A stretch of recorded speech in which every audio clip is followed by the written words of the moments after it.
Nuwun para rawuh kakung Sumar Putri mligi kadang besan Sutresno. Nggih panjenenganipun Bapak Yahmin dalah Ibu Yatmini ingkang mijil saking Leladan Padukuhan Nanggungan Kademangan Tahunan Kecamatan Tegalombo Kadipaten Pacitan mobil sampun siaga kepareng manjing wonten ing bali wismanipun Bapak Ibu Slamet Saputra wonten kaludhangan siang dongkap sonten mangke ana tepik daraman angrakit sekar sepoko mulya Hameo Putra Mahargya Siwi hangrantu rawuhipun kadang besan Sutresno ingkang mijil saking Padukuhan Nanggungan sak tepis wiringipun memilih mangke sampun paripurna anggenipun ngadi busana sarira sirat mojo temanten sarimpe daya-daya kapanggihaken miturut satating adat widi widana ingkang sampun lumampah wonten ing Padukuhan Weruh Kademangan Ploso Kecamatan Tegalombo Kadipaten Pacitan Rahayu sepisan malih apa piring mangke sampun siaga kadang-kadang besan Sutresno pangaraing kadang besan Sutresno niki panjenenganipun Bapak Yahmin dalah Ibu Yatmini kepareng daya-daya tumuju wonten ing sasana bali wismanipun Bapak Ibu Slamet Saputra wonten kaludhangan siang punika ngrantu rawuhipun kadang besan Sutresno niki panjenenganipun Bapak Yahmin dalah Ibu Yatmini mugi mangke paring berkah pangestu ngantos titi paripurnaning gati mangke. Sebisa menalih disor wonten kaludhangan siang punika kagelar dening panjenenganipun Bapak Slamet Saputra dalah Ibu Yuli Rahayu sinengkuyung dening tata rias tata busana ingkang sampun dipun kemas dening Sigit Makeup Artist ingkang mijil saking kitha Pacitan bila panjenengan badhe nimbali saged kalih panjenenganipun Mas Sigit ingkang mangke pangarsa saking Sigit Makeup ingkang mijil saking Ladan kitha Pacitan Jawi Wetan.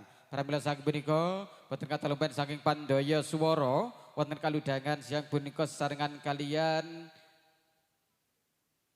Sari Bumi ingkang mijil saking Ladan Ploso Kadipaten Pacitan yang sampun dipun prakarsai dening panjenenganipun Mas Wahyudi lan ugi boten katalumpen mangke atur panglipur sagung para tamu wit purwa madya hingga wasaring mangke nggih sareng kalian Revista ingkang mijil saking Ladan Tahunan nggih ingkang dipun prakarsai dening panjenenganipun Mas Edi lan ugi mangke ingkang mratisaken tata panglipur wonten kaludhangan sonten punika nggih kadang kula ingkang mijil saking Leladan Tulaan Kadipaten Pacitan Rahayu nggih panjenenganipun Mas Bagus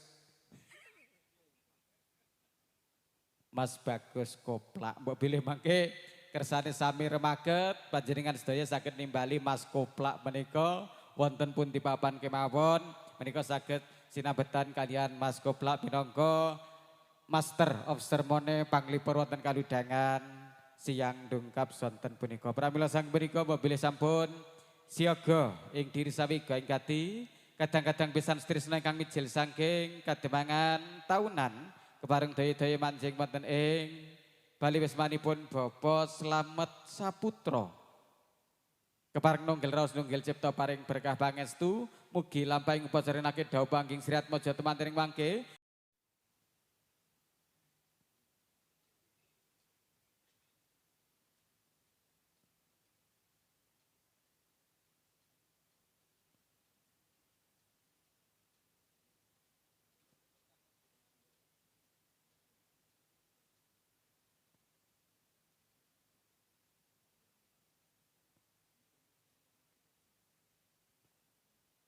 Sepisan malih keluarga geng saking panjenenganipun Bapak Yahmin kepareng daya-daya tumuju wonten ing bali wismanipun Bapak Slamet Saputra kepareng nunggil raos nunggil cipta paring berkah pangestu dawuh pangging sirat mojo temantening mangke ingkang mastuti ila-ila ujaring para kina ingkang sampun jinpur ning maruta cinandhet ing sarta mulat edi endahing budaya luhur marsudi mardawaning budaya tulus wonten kaludhangan sonten punika nggih miturut sataning adat widi widana ingkang sampun lumampah wonten ing Padukuhan Weruh Kademangan Ploso Tegalombo Kadipaten Pacitan. Mobil sampun siaga kepareng pangaraing kadang besan Sutresno ingkang mijil saking Padukuhan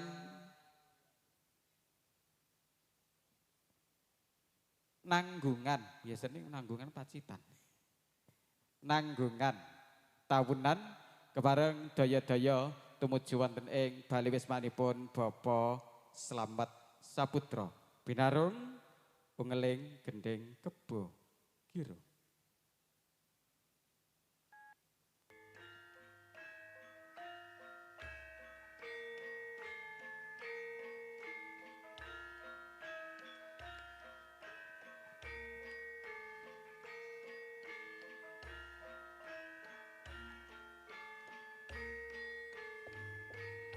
Kasumagaken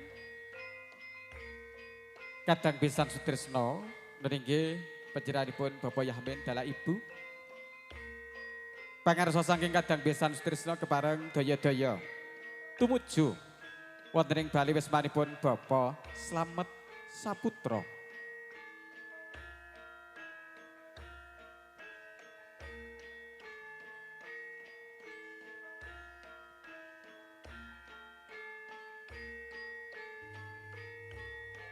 Sampun sautawis sanggenya jumeneng wonten ing sasana wiwaha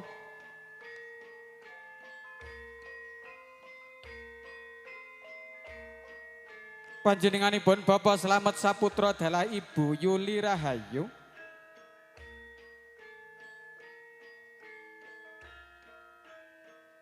kepareng mapak rawuhipun kadang besan Sutrisno niki panjenenganipun Bapak Yahmin dalah Ibu Yatmini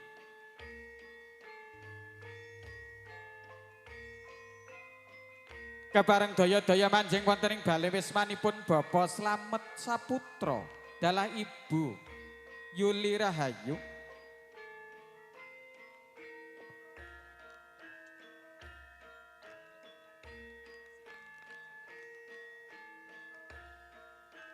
sampun karantu dening para among tamu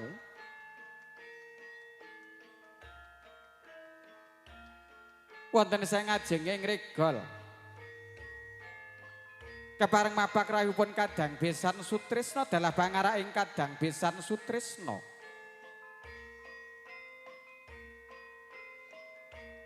Monggo ingkang asta paningset pralebita dawuh panggih Sirat Mojo temanten jengkar jumangkah tumuju wonten ing bali wismanipun Bapak Slamet Saputra.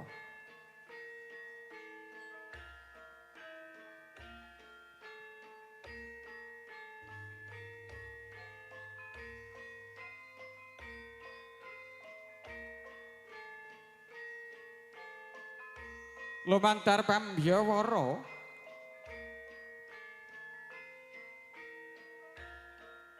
panjenenganipun Bapak Slamet Saputra ngambali ngaturaken sugeng rawuh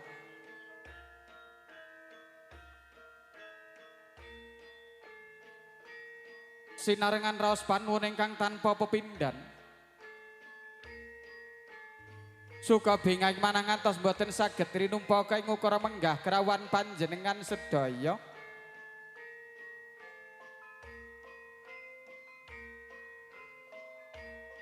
Babiling mangke sampun manjing wonten ing bali wismanipun Bapak Slamet Saputra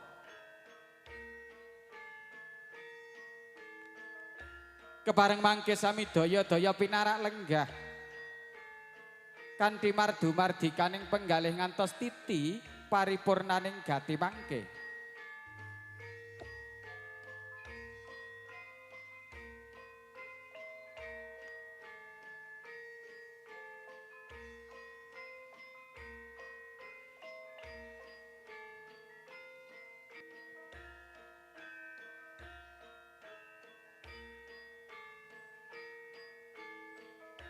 Pangarsa kadang besan Sutrisno Bebile saking pangaraing kadang besan sampun siaga ing diri sawega ing gati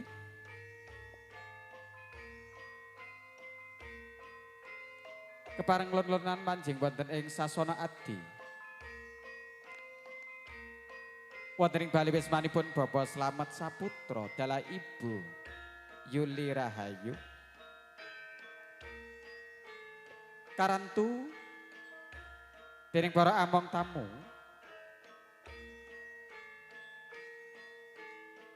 ingkang mangke nderek mangayu bagya wontenipun pahargyan dawuh panggih Sirat Mojo temanten ingkang kaprasaken dening panjenenganipun Ibu Pangadi Busana ingkang mijil saking leledan Pacitan Rahayu ingkang sampun dipun kemas dening Sigit make up artis.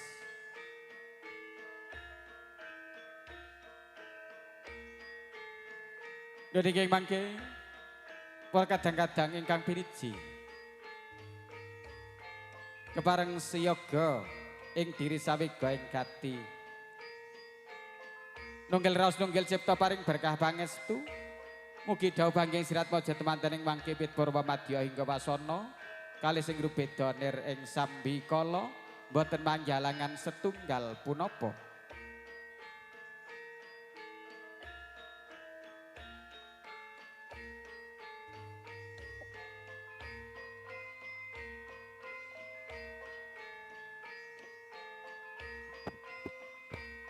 Sekedap Mbak, kados gendhengipun mbok bilih ing mangke Sri Atmaja temanten putri kabedol tumuju wonten ing sasana mayang arup menawa samangke tumuju wonten ing sasana pinajang kabeh dening Kanjeng Rama lan Ibu binarung pungling gendheng Sekar Tejo.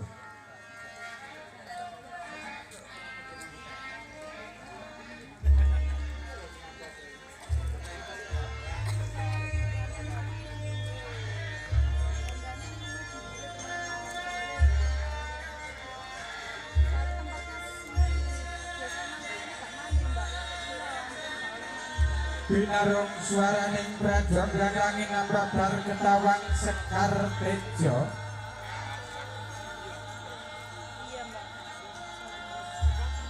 Ana bandaru mangambar katyubing samirana manda.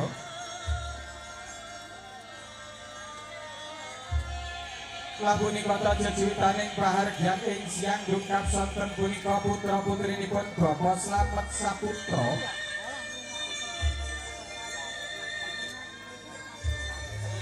Ingkang sesilih Ayu Lili Novita Sari. Apa Mbak? Jangan lupa di-share. Ayo posting ulang barangkali yang di Pacitan Kota ada yang kenal ini. Ingkang wilayah mijil saking Tripaswangan ngagem busana temanten putri.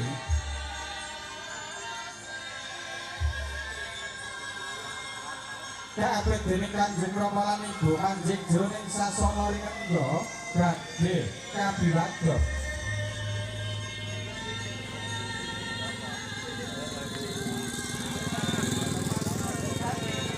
Dasar sulistya warni bernegeri beses nabi sardu sono kadek kabiwadya.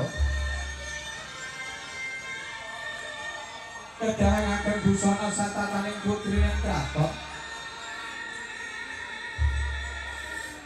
Pramila boten mung kalamun kathah ingkang sami tambulan pahlurahan jiwat semudaya-daya enggal dumugi papan palenggahan.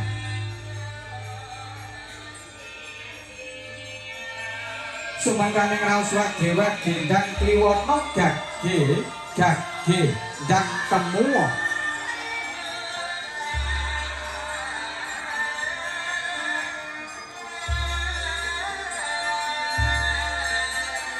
Sri temanten putri ngagem busana ingkang sawarna.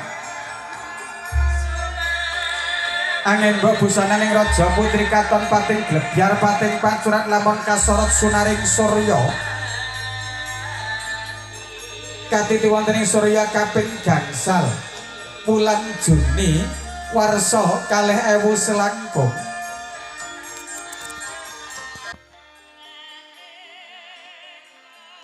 Onjan-onjan Sekar Melati cecunduk Sekar Kantil.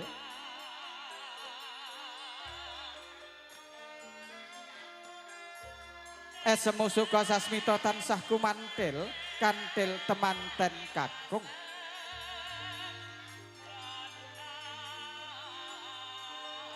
Pratek madyaning sasana pawiwahan. Dene wunang sangyang ning para tamu kakung Sumana Putri kebak berham blabar. Hanya beki jroning sasana pawiwahan.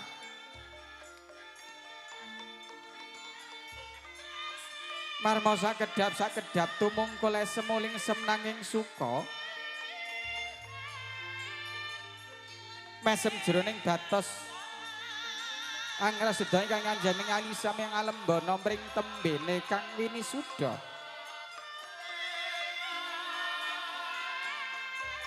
lulus raharja swanipun temanten putri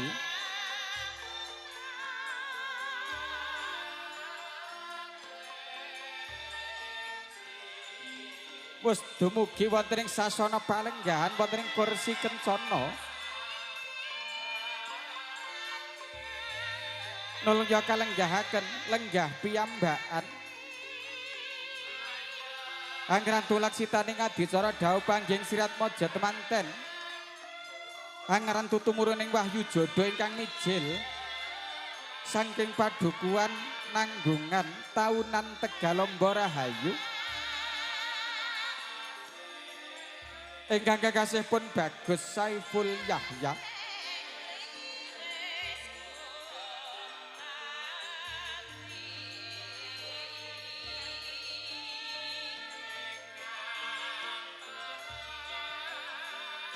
sagung para tamu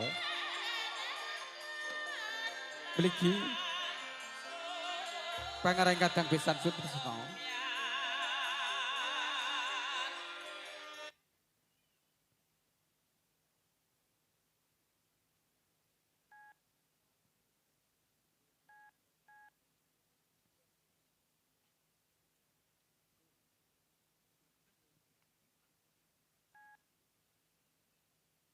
nuwun para tamu kakung Sumar Putri nyuwun idi pangestu berkah pangestu awit sampun titiwan cinipun Sri Atmaja temanten sarimbit daya-daya kapanggihaken nuwun inggih pun Bagus Saiful Yahya kepareng daya-daya tumuju wonten ing sasana panggih kadherekaken dening Kanjeng Rama lan Ibu nuwun inggih panjenenganipun Bapak Yahmin dalah Ibu Yatmini sumusul wonten ing sakwurinipun kadang-kadang besan Sutrisno sanak kadang caket tangga malih ingkang mijil saking padukuhan nanggungan taunan Tegalomba Kadipaten Pacitan Rahayu nyunidi pangestu berkah pangestu dawuh pangging Sri Atmaja temanten binarung ungeling gending kodhok ngorek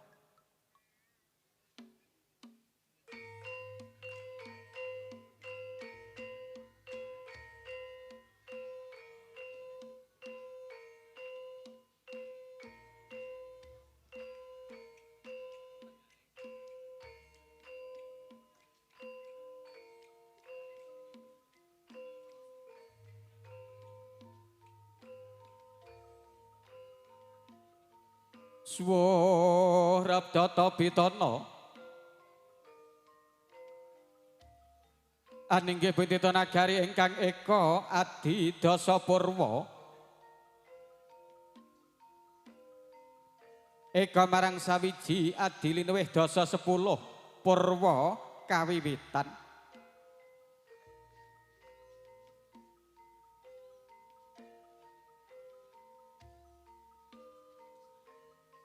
wis dumugi wahyane mangsa kala dumawaing papesten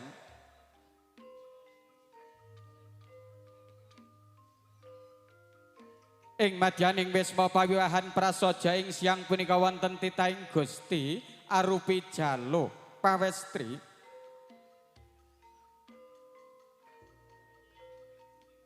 bangkit manunggalaken karsa arsa ngancik ing alaming bebrayan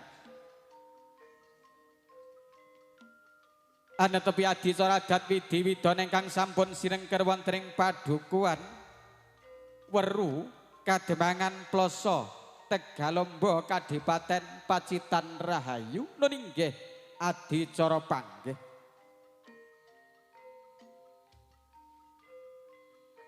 panggih mengkurdi pangudi gambuing penggalih lon alon Tindahing Sri Atmaja temanten kekalih nulya kumlawe astane sami ambalang gantal gondang kasih gondang tutur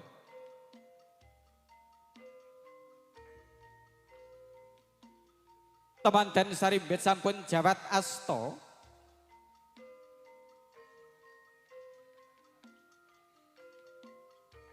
Sigra anjeng Gusti temanten putri wonten ngarsanipun temanten kakung.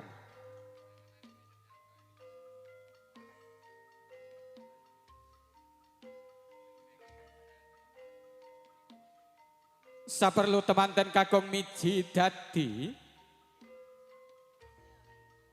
ingkang awujud tigan daya-daya kapidhek kagedruk pecah saknalika.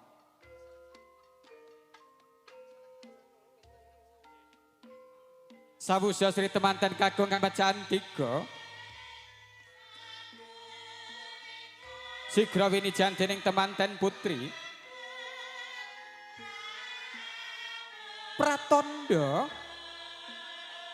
tanana kang pantes hangayomi hanenuntun anganti kiblating panembah mring Gusti kejawi Sang Binagus.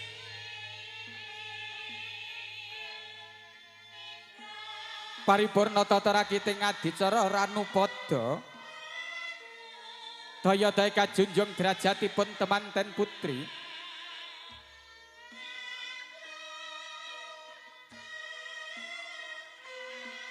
mugi temanten putri saged dados mustikaning rigen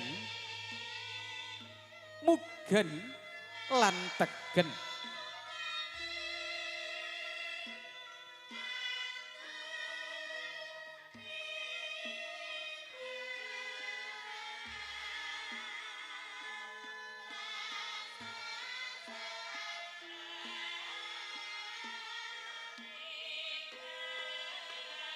Sangsaya caket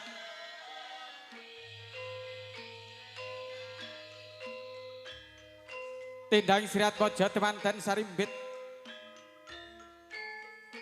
anyaketi gendhaga kencana isi tirta wening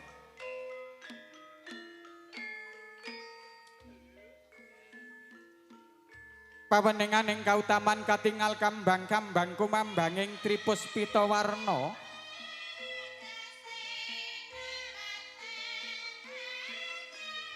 wonten kanthil melati sarta mawar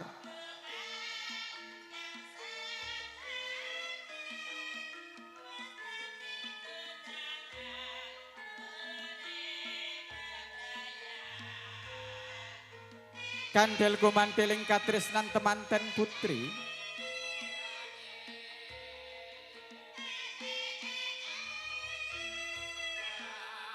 melati awit saking kedaling lati Sri temanten kakung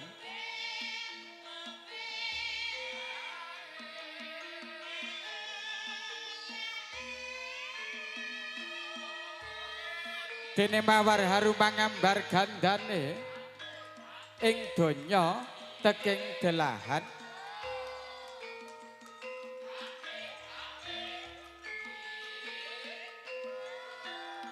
sigra lir gumantos panjenenganipun Ibu Yatmini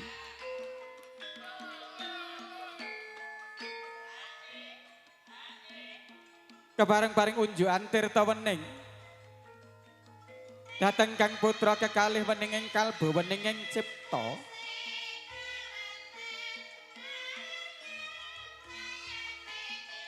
mugi saged dados keluarga ingkang ayem tentrem bagya mulya ingkang sinedya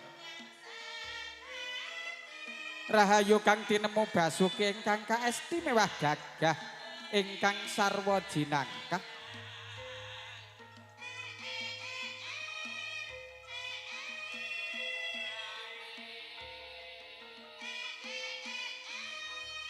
wilujeng rawuh dan bagus seri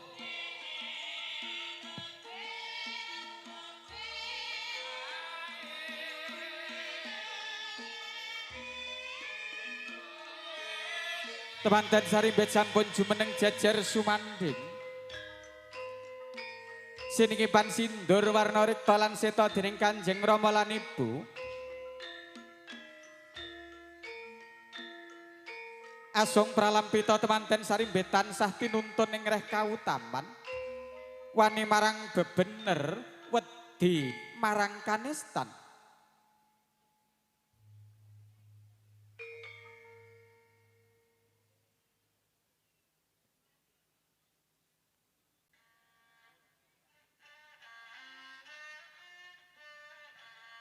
Temanten sarimbit tumunten binoyong lampahe. Rinanggul kinempit-kempit dening ingkang Rama lan Ibu. Nolya Sri Atmaja temanten sarimbit kalenggahaken ing kursi kencana lenggah jejer keket-raket renggang.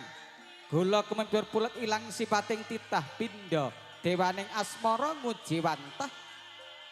Kelajengaken mapak kadang besan Sutrisno. Kebareng panjenenganipun Bapak Yahmin dalah Ibu Yatmini. Katuran pinarak lenggah wonten ing sasana adi.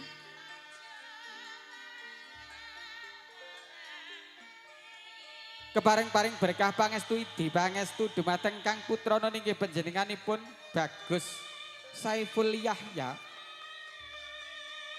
Kalian Roro Ayu Lili Novitasari. Daya-daya kalajaken tata rakiting adicara krobongan. Kapurwakan saking bobot timbang utawi timbang pangkon. Temanten kakuh lenggah wonten wetesipun ingkang Rama ingkang sisih tengen. Dene temanten putri lenggah wonten wetesipun ingkang Rama ingkang sisih kiring utawi kiwa. Lajeng Kanjeng Ibu wonten sak caketing Kang Rama menika mujudaken setunggaling pepenget dumateng tiyang sepur pinanganten sarimbit supados kadunungan ban ros ban cinde ban siladan utawi boten dipun bedakaken pun putra lan putra mantu sedaya sampun karengkuh dados putranipun piyambak.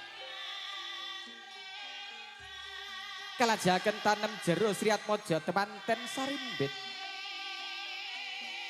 Ingkang kaleksanan dening Kanjeng Rama lan Ibu sampun paripurna.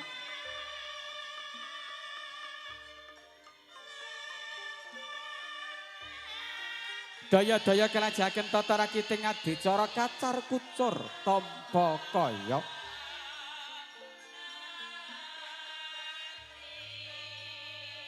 Pralembita kacar kucur tampa kaya kacang kawak dele kawak kacang ijo. Sing adoh dadiya cedhak wong liya dadiya sanak.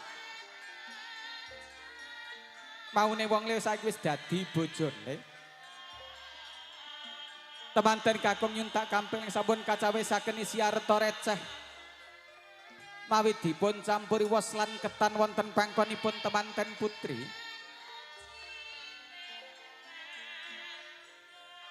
Menika mujudaken setunggaling gegambaran jejering temanten kakung. Kedah rumasa nggadahi tanggung jawab masrahaken asil guna kayanipun.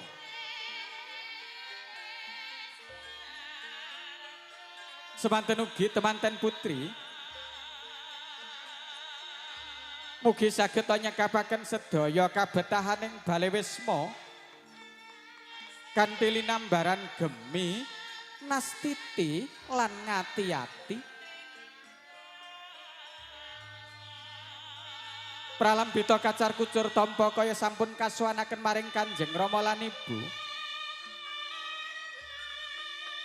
Mugi saged dados pawitan anggenipun badhe gebyor wonten ing samudraning gesang bebrayan agung. Pikantuk rejeki ingkang kathah ingkang halal barokah tumusing putra wayah.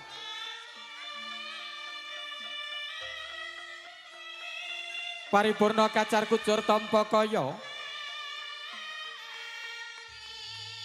Daya-daya kalajaken tata rakiting adicara dahar walimah gembul bujana Andrawina.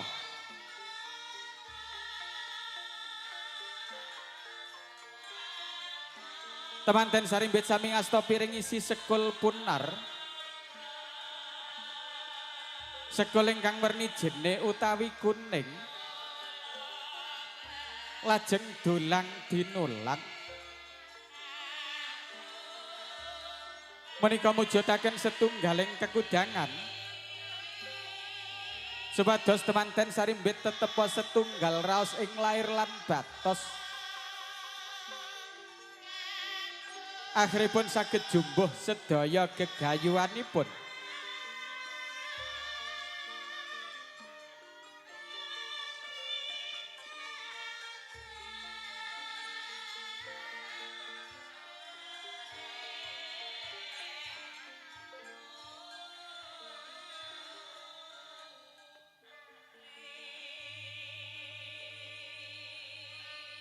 Paripurna dahar walimah gembul bujana Andrawina. Daya-daya kelajaken tata rakiting adicara unjukan rujak degan.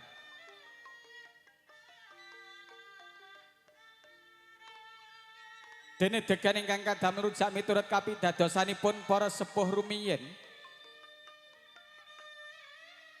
Milih klapa ingkang nembe awoh sepisanan. Menika mujudaken setunggaling kekudangan supados temanten sarimbit enggalo keparingan momongan kanthi prejanjen brayat rinancang.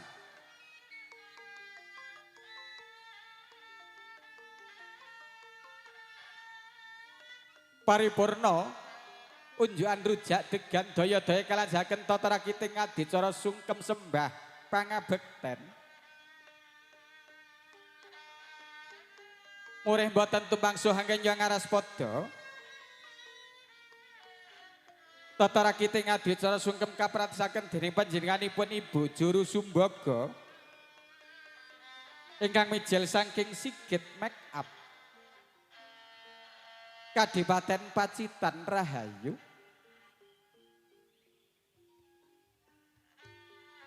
Daya-daya Sri Atmaja temanten sarimbit Suanambya ngabiyantara wonten ngarsanipun Kanjeng Rama lan Ibu.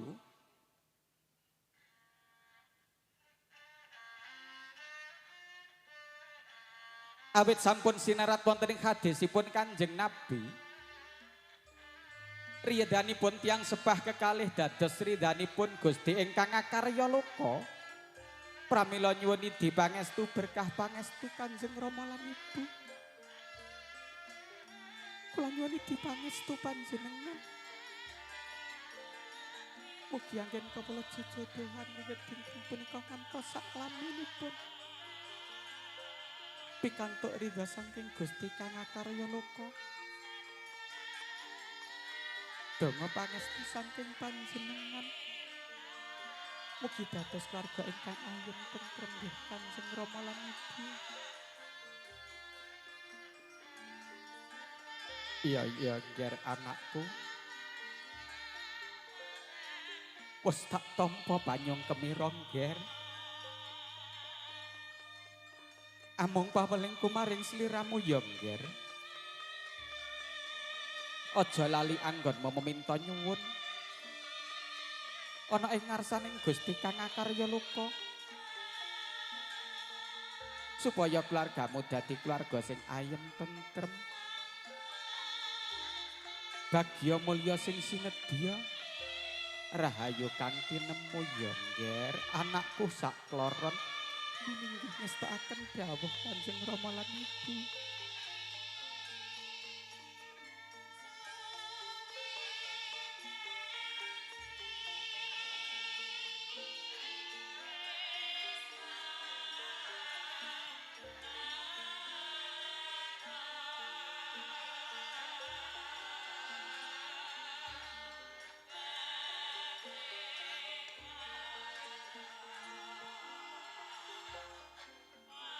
Paripurna sungkeming Sri Atmaja temanten sarimbit wonten ngarsanipun Bapak Slamet Saputra dalah Ibu Yuli Rahayu. Digandeng Mas. Daya-daya Sri Atmaja temanten sarimbit badhe swanamyung ngabiyantara wonten ngarsanipun Bapak Yahmin dalah Ibu Yatmini.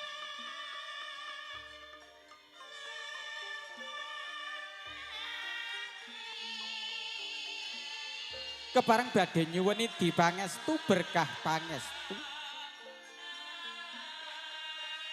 dhateng Kanjeng Rama lan Ibu Murih anggen nyejojodohan panjenenganipun Bagus Saiful Yahya dalam panjenenganipun Roro Ayu Lilik Novitasari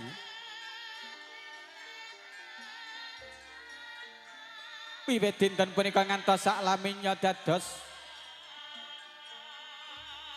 keluarga ingkang ayem tentrem bagya mulya kang sinedya rahayu ingkang tinemu basuki ingkang kaesti wah gagah ingkang sarwa jinangkah ya ngger anakku amung paweling kumaring sliramu ngger aja lali anggon meminta nyuwun ana ing Gusti kang akarya luka dohna saka tukar padu wong Jawa wis ngarani tumbak cucukan mengko yen wis semengkono ngger anakku muga-muga keluargamu wiwit dina iki nganti puputing yuswa dadi keluarga sing ayem tentrem bagya mulya jumbuh karo kekudangane para alim ulama ya kuwi dadi keluarga sing sakinah mawaddah lan warahmah ya ngger anakku sakloron lho nggih ngestokaken dawuh Kanjeng Rama lan Ibu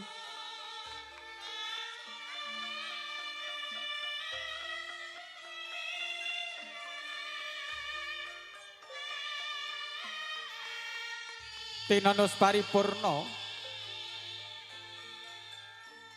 anggen nyusuhan wonten ngarsanipun Kanjeng Rama lan Ibu Kambungkasan saking sungkeming temanten putri dhateng temanten kakung menika mujudaken setunggaling gegambaran temanten putri kedah ngabekti dhateng temanten kakung semanten ugi temanten kakung saged kedah saged dados tepa tulodo dumateng temanten putri wonten ing bebrayan agung mugi pikantuk ridho saking Gusti kang akarya luka wiwit dinten punika ngantos saklaminya dados keluarga ingkang ayem tentrem bagya mulya ingkang sinedya rahayu ingkang tinemu basuki ingkang kaesti mewah gagah ingkang sarwa jinangkah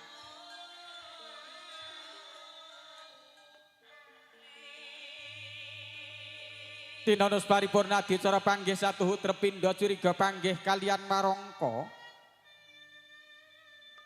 bebasan getih rong tetes daging rong tempel balung rong ceklek samangkis manunggal dadya sajuga sang sejaka mewah sang kenya samangke wis manunggaling karep nunggal tekad nunggal raga nunggal sedya kepareng ninggal alam jejaka mewah kenya saperlu sesarengan lelayaraning samudraning gesang kedah jejodohan minangka sarana nangkaraken wiji kinarya lestarining tumuwuh sagung para tamu mligi pangareng kadang besan Sutrisno ingkang mijil saking padukuhan nanggungan sak tepis wiringipun lumantar